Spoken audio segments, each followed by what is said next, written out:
kingdom. And so they know that the king, he has the approval of the king. So all the governors and all of the people in all the different villages and cities, they go, I'm going to be on his side. And I'm not going to stand in his way. I'm not going to support anyone that is going to pick up the first decree and follow that. I'm not going to harm. In fact, I'm going to do everything I can to help the Jews protect themselves, even if the motive was simply to put themselves in a good political relationship with Mordecai, who's second in command. So be it. It worked. And it made it turn out to be the opposite effect from the first decree. Okay. So, verse 5, the Jews defeated all their enemies with the stroke of the sword, with slaughter and destruction, and they did what they pleased with those who hated them. And what's interesting, what was the one thing in the first decree that was said? That the first decree, you can kill the Jews, you can annihilate them, destroy them, and take all their plunder. Take all that they have for yourselves. What's different in this case? The Jews, the opposite happened. And the Jews were able to fight back, and they destroyed and annihilated all the people who hated them, who came up against them, and the Jews defeated them. But what? They did not take their plunder. It's like we took the high ground here. And I think that's an impressive thing to see. And wouldn't that further establish the Jews in the eyes of all the people? These are good people. And it's okay. And I want to follow after that. It's significant to see that the decree of the king, or as Esther and Mordecai put it, gave them permission to take the plunder. Yes. Yes. But they did not.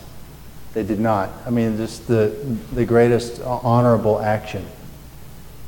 I wasn't doing it just because I was following it. I was doing it because I thought it was right. Yes. This has been mentioned before in this book. God's name specifically is not mentioned, but over and over and over again, He's glorified. How do these Jews know to be who they are?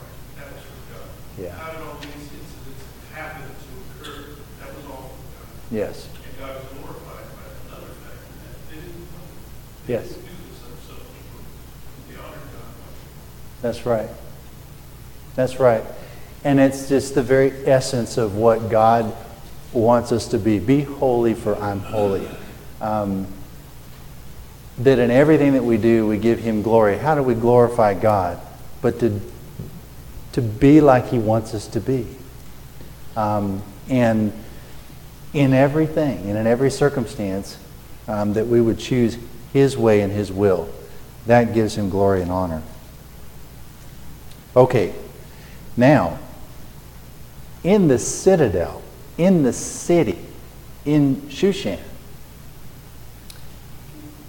how many are killed? 500 plus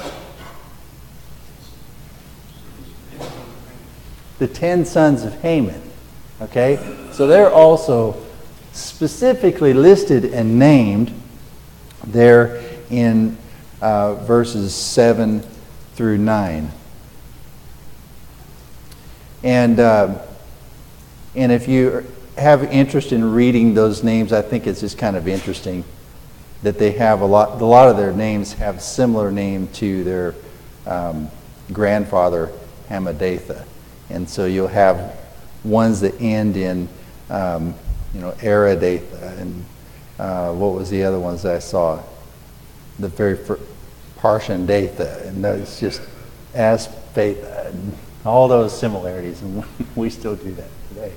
But those 10 sons are listed. Okay, so now that's what happens inside the city, inside Shushan, inside the capital city here, is those 500. And so that happened on the 13th day of the 12th month. And in all the provinces around and all the villages around and cities around, the same thing was happening, is these people that were standing against him were being destroyed.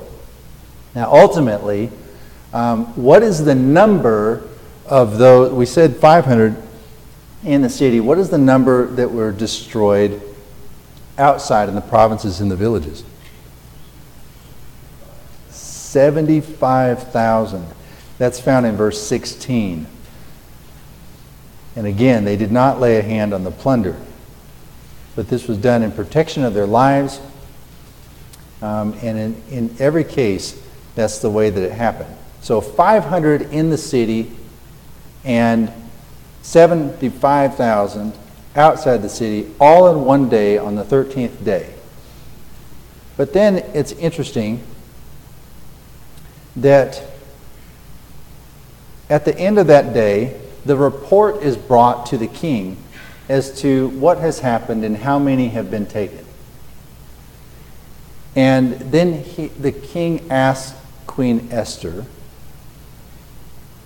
and he says in verse 12, "The Jews have killed and destroyed 500 men in Shushan the citadel and the 10 sons of Haman. What have they done in the rest of the king's provinces? Now, what is your petition? It will be granted to you, or what is your further request? It shall be done." Okay, this has been done, Esther. What else do you want done? Let us know.